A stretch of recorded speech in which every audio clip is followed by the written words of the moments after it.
DILR section का नाम आते ही टेंशन तो बहुत शुरू हो जाता है, बिकॉज समझ में नहीं आता कि क्या सिलेबस है, क्या पढ़ना है, कैसे प्रिपेयर करना है। तो इस सेशन में हम देखने वाले हैं कि कैट 2026 के DILR सेक्शन में अगर हमें टारगेट करना है 99 परसेंटाइल या उससे ऊपर का स्कोर, तो डेफिनेटली हमारा स्ट्रैटेजी क्या होनी चाहिए, हमारा प्लान क्या होना चाहिए। तो इन्हीं सब चीज़ों को डिस्कस करेंगे आज के सेशन में।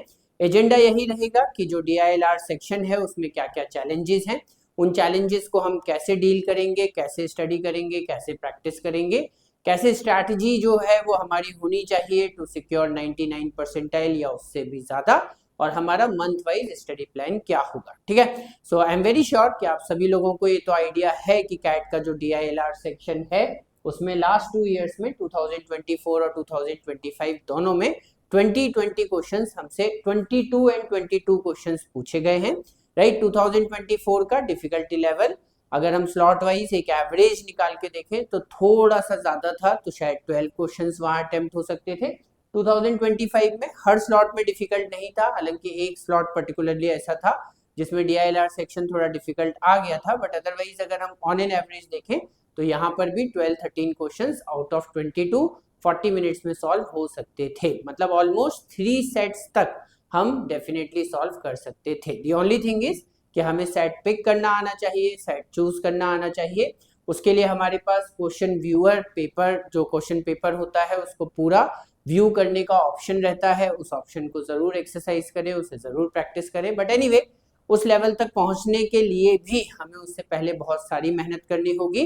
राइट, तो सबसे पहले तो ये समझ लो कि DILR के साथ सबसे बड़ी चैलेंजिंग सिचुएशन क्या बन जाती है कि एक तो कोई भी वेल डिफाइंड सिलेबस नहीं है, कोई फिक्स टॉपिक्स नहीं है। ठीक है, किस तरीके का सेट आएगा, कैसा सेट आएगा, कोई ऐसा सेट आएगा जो किसी टॉपिक में फॉल भी करता है कि नहीं वो भी हमें नहीं पता, कुछ अजीब सा पजल टाइप का सेट भी आ सकता है। So definitely we have no idea about anything in the DILR section of CAT. Right, ठीक है, टाइप ऑफ क्वेश्चंस में कोई कंसिस्टेंसी नहीं है। ठीक है, डिफिकल्टी लेवल्स में भी कोई कंसिस्टेंसी नहीं है, किसी भी स्लॉट में किसी भी ईयर में DILR का डिफिकल्टी लेवल बहुत ऊपर नीचे हो जाता है।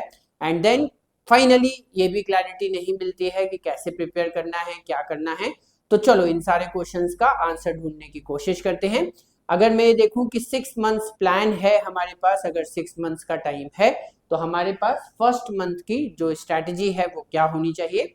तो फर्स्ट मंथ में we should try to cover these topics. Speed calculation techniques है। देखो DILR में सबसे ज्यादा जो इजी पार्ट होता है that is data interpretation, DI, जो कि कन्वेंशनल कैलकुलेशंस के ऊपर बेस्ड होता है।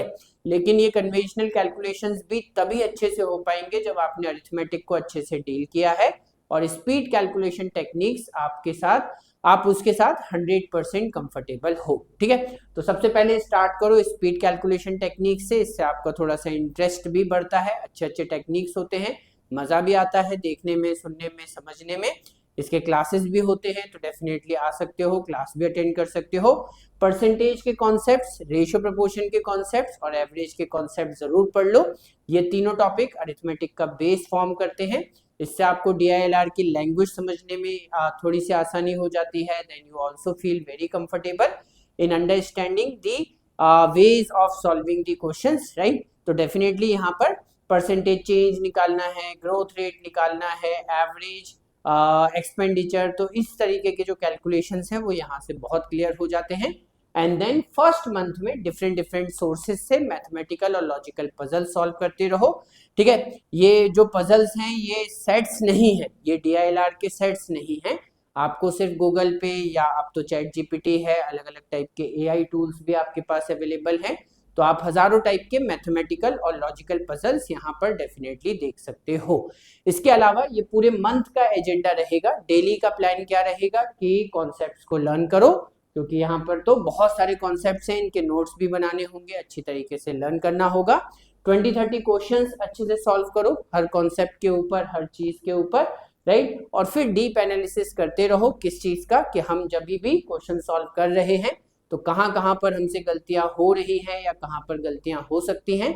तो एक एरर लॉग जो है वो लगातार मेंटेन करते रहो, that will play a very important role. ठीक है, उसके बाद अगर हम देखते हैं तो सेकंड मंथ में क्या होगा, तो सेकंड मंथ में ऑब्वियसली हमारे पास जो टॉपिक्स होंगे कवर करने के लिए उसमें क्या है, सबसे पहले ऐसे सेट्स की प्रैक्टिस करो जिसमें आपको कोई टेबल गिवन है, ठीक है, टेबल, ठीक है, टेबल वाले सेट्स। अब ये जो सेट्स हैं ये प्रॉपर कैलकुलेशन बेस्ड सेट हो सकते हैं जिनको हम data interpretation based table set बोलेंगे, और या फिर वो लॉजिकल रीजनिंग बेस्ड भी हो सकते हैं, किसी टाइप का अरेंजमेंट हो सकता है, किसी टाइप का और रिलेशन बन सकता है वैल्यूज के बीच में, तो वो लॉजिकल रीजनिंग बेस्ड भी हो सकते हैं।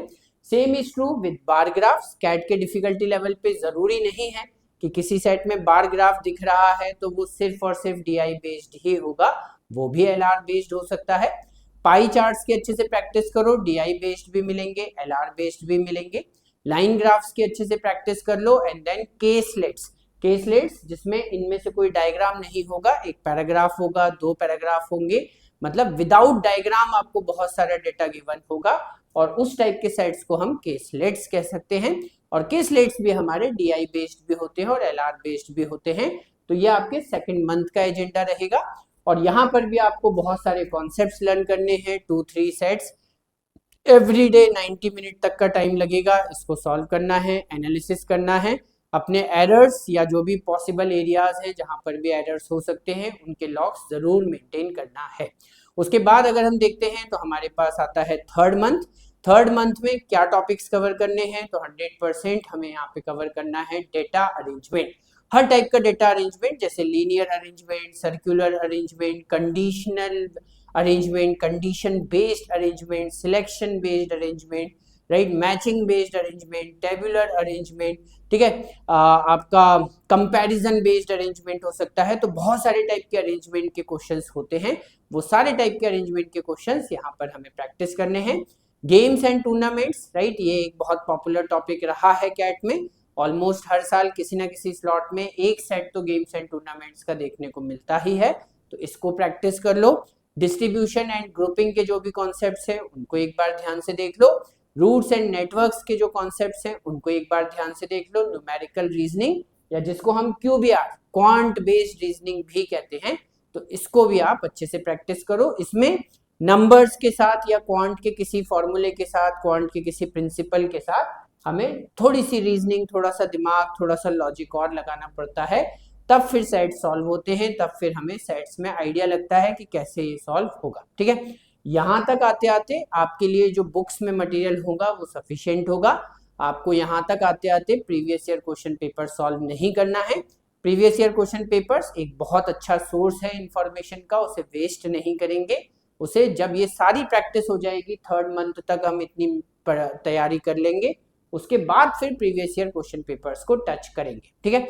डेली प्लान यहाँ पर भी वही रहेगा, सेम, लर्न करो कॉन्सेप्ट्स को, सॉल्व करो 2-3 सेट्स, डीप एनालिसिस करते रहो, राइट। एरर लॉग जो है वो जरूर मेंटेन करते रहो, कहाँ पर कैसी गलतियां हो रही हैं या हो सकती हैं, just keep a record of it, ठीक है। उसके बाद अगर हम देखते हैं तो फोर्थ मंथ का जो प्लान है उसमें भी प्रीवियस ईयर क्वेश्चन पेपर्स अभी भी आपको यूज नहीं करना है। यहाँ पर भी आपको वेन डायग्राम, मतलब मैथ्स से रिलेटेड, मैथ्स टाइप के जो क्वेश्चंस होते हैं, क्वांट बेस्ड रीजनिंग टाइप के ही जो क्वेश्चंस होते हैं, जिसमें 3, 4, 5 वेन डायग्राम या 5 सर्कल वाला Venn diagram, 5 elements, 4 elements, 3 elements वाले जो वेन डायग्राम बनते हैं वो देखो। मैक्सिमम और मिनिमम वैल्यूज के क्वांट बेस्ड जिस टाइप के क्वेश्चंस आ सकते हैं, मशीन्स के ऊपर होते हैं क्वेश्चंस, ऑप्टिमाइजेशन के ऊपर होते हैं क्वेश्चंस, तो उनको अच्छे से यहाँ पे प्रिपेयर करो।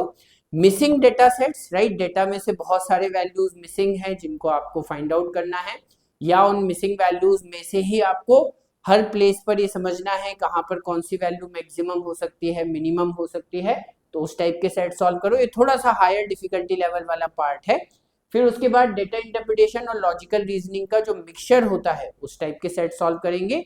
And then we have some unconventional diagrams, right, जैसे एक सनबर्स्ट डायग्राम होता है, एक राडार चार्ट होता है, एक टॉर्च डायग्राम होता है, तो इस तरीके के जो अनकन्वेंशनल डायग्राम बेस्ड क्वेश्चंस हैं, राइट, हमारे पास अलग अलग टाइप के स्कैटर्ड टाइप के चार्ट्स वगैरह भी आते हैं, तो वो सब यहाँ पे कवर हमें कर लेना है।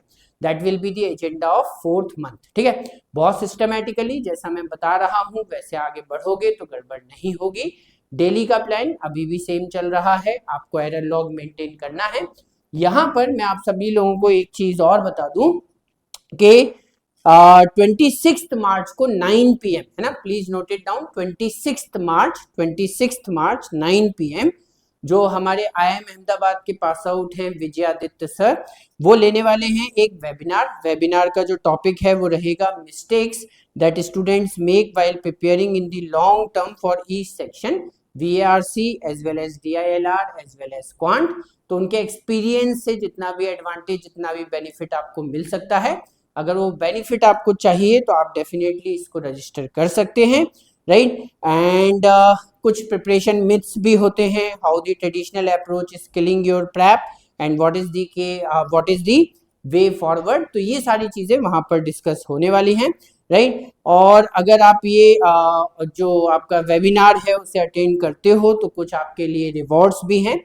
रिवॉर्ड में जो स्पेशल चीज है सबसे ज्यादा वो ये है कि 30% ऑफ जो है वो सुपर ग्रेड्स की कैट कोचिंग में आपको मिल जाएगा, और ऑफर जो है वो 31 मार्च तक ही वैलिड रहेगा।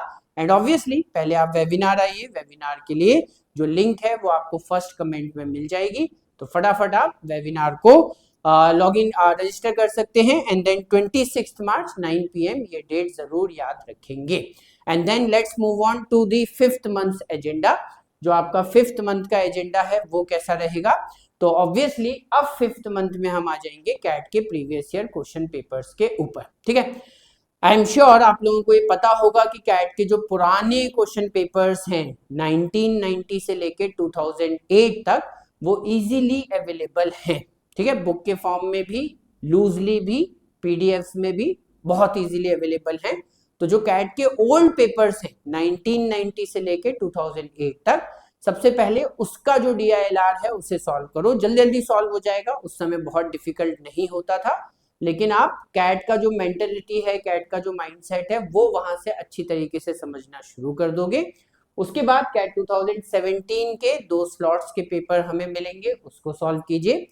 देन नेक्स्ट होगा 2018 और 2019 के previous year question papers, and then so on, 20 है, 21 है, 22, 23, 24, 25। तो ये चीजें हमें करना है 5th मंथ में, ठीक है। जैसा मैंने शुरू में भी बोला कि कैट के प्रीवियस ईयर क्वेश्चन पेपर्स बहुत रेलिवेंट और बहुत अच्छा मटेरियल है हमारे पास, उसको शुरू में अटेम्प्ट करके बर्बाद नहीं करेंगे, ठीक है। जब आप एक अच्छे एक्सपीरियंस के साथ उसे सॉल्व करोगे तो वहां से आपका मैक्सिमम लर्निंग आउटकम आ जाएगा। यहाँ पर आपका डेली प्लान रहेगा कि 2 आवर्स तक का टाइम रखो, 4-5 सेट्स डेली के डेली सॉल्व करो, अच्छे से एनालिसिस करो, जहां पर भी एरर्स हो रहे हैं, जहां पर भी मिस्टेक्स हो रहे हैं उनको नोट डाउन करो, and then you just promise yourself that you will not do the same mistakes again, ठीक है। एंड ऑलवेज रिमेंबर कि जब हम DILR के सेट सॉल्व कर रहे होते हैं तो मेंटालिटी पजल वाली रखनी होती है कि हर सेट जो होगा वो पजलिंग होगा, हर सेट जो होगा उसमें कुछ नए तरीके से सोचना पड़ेगा, और हमेशा मेंटली प्रिपेयर रहो कि एग्जाम में भी जो आएगा वो एकदम नए टाइप का ही सेट होगा, ठीक है, राइट। बिल्कुल इस हिसाब से मत सोचो कि हमने अगर 10,000 क्वेश्चन सॉल्व कर लिए तो अब तो ऐसा ही कोई क्वेश्चन आ जाएगा। DILR बहुत ही ज्यादा अलग टाइप का सेक्शन है, इसमें हमेशा नए सेट्स, नए टाइप के क्वेश्चंस बनते हैं, तो something new will always come, right. और उसके लिए फिर हमारा 6th मंथ हमारे लिए बहुत इंपॉर्टेंट होगा।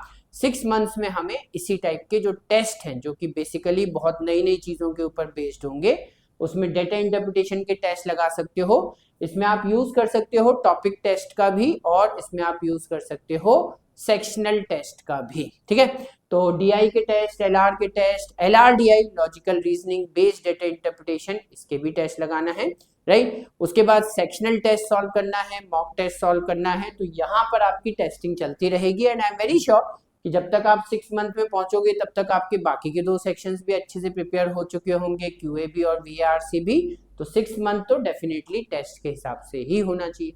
अगर मैं आपको आज से भी सोच के चलूं तो जो आपका 6 मंथ है वो आएगा करीब सितंबर अक्टूबर में, एंड सितंबर अक्टूबर में तो यही करना होता है, इसके अलावा कुछ और करने की जरूरत नहीं होती, ठीक है। हर सेक्शन के सेक्शनल टेस्ट लगाओ, overall full length mock test जो है वो लगाओ, इसी से अपने आप को और इम्प्रूव करने की कोशिश करो, स्कोर को और इम्प्रूव करने की कोशिश लगातार करते रहो, ठीक।